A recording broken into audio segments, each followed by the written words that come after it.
So the Heat took down the Blazers last night. There was a couple different storylines that led to this win. I thought Max Strus was really big, just specifically keeping the offensive flow early in the game. Caleb Martin probably had one of his better games of the season. They moved Kyle Lowry a little bit more off the ball, and he was capitalizing on catch and shoot threes. There was just a lot of different elements from different guys, and obviously the defense stepped up much better, specifically from the second quarter on, where you'd want it. But there was a specific shift in the game, I'd say, when rewatching it, was how Miami just chose to run offense pretty much to get things going. Because in the first quarter, we were having the same discussion. There's no movement. The offense doesn't look good. How are they going to figure this stuff out? And they pretty much said, we're going to put the ball in Jimmy Butler's hands specifically as a post-up threat. Part of that was kind of the dictating the new minutes with Nikola Jovic, which is another topic as well. But I'm just going to showcase what they started doing. So this is in the second quarter. They started getting, we know they run post splits and mid post sets for Jimmy all the time, but they don't spam it in this way where they're saying this is going to be our home base. Like this is going to be what we want to get to most. Right here, they're running things just to get a little bit of movement. Jimmy's backing down the smaller Lillard.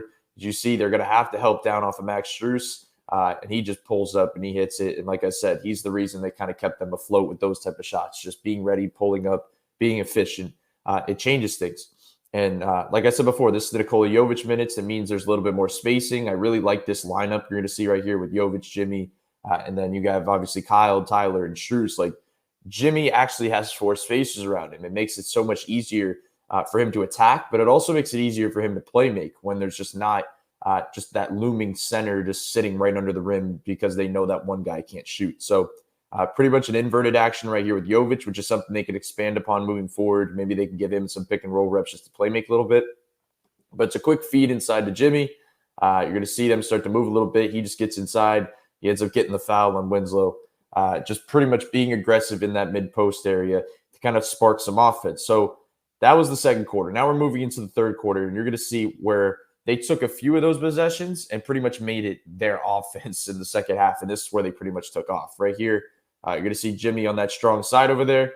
Tyler's going to be the one that's going to insert it to him. He's in that high post area. He's just going to hit Caleb Martin right inside.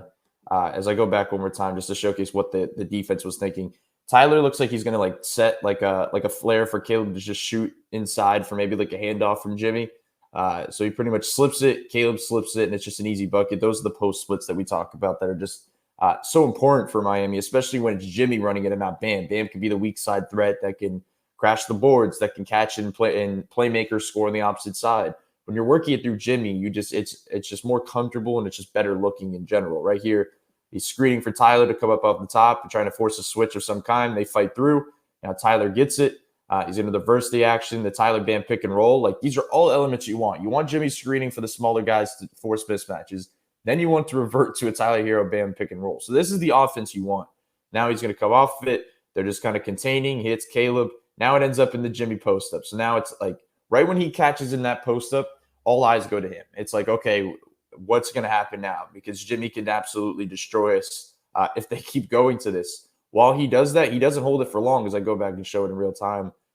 Tyler's basically going to shoot over the top off this screen from Caleb. He's just going to shoot right here. Great look. Right here, he just missed it because there were certain points in this game where he was just kind of off the mark a little bit. But that's a great look. Like that is the offense you want to see, the movement, the execution, and everything along those lines. Now we're going to fast forward a play or two. And we see something similar. He just screened for Tyler to shoot off the top. Once again, the same exact play. Tyler's going to run the same action. Tyler Bam pick and roll. Gets the ball out of his hands quick. Now Caleb's trying to play make right here. Ends up, you're going to watch Kyle. As I said before, his off-ball kind of movement and control in this game was really big. So as I go back, you're going to watch Kyle right here as Caleb puts a little pressure on the rim. Jeremy Grant gets kind of lost ball watching. Kyle moves without the ball to kind of find that slot. Ends up hitting a three. But what we're seeing is that they're basically the Jimmy post-ups are kind of working the offense in this way. That he's the one that's getting people to move. He's the one that's drawing eyes. He's the kind of guy to make this all run in a way, which is what they've needed. And there's a couple more of them to showcase right here. This is now about halfway through the third quarter. This was pretty much like a 3-possession run where they didn't go high post Jimmy to play make. They went low post Jimmy to punish. Like they were basically saying, okay, you want to put Anthony Simons on a switch on Jimmy? Well, we're going to make you pay. So right here, Gets it inside. They're helping down. They're helping down. So what does he do? He kicks it out. Once he recovers, he says, "Let me repost. Give me the ball back, and let's work this again." Goes right inside, goes over the top, and he gets a little floater inside the lane. Like that is what you want to see. Next possession, we don't want to. The Portland's game plan is basically we don't want Jimmy doing that again to us. So they get the switch again. Now he goes to operate, face up, gets into the post again. You're going to watch Nurkic being all worried. He's going to just kind of run over to Jimmy to try to make that double. And you see Grant pushing down to make the kind of a triple team from trying to stop him. Jimmy actually hits Bam on the cut and ends up in a dunk. So the offense looked a lot better in general, but I'll say I think the underlining reason was Jimmy post-ups. Like the way they were able to do this and work the offense, it's something that's intriguing moving forward that I think they're going to get a lot.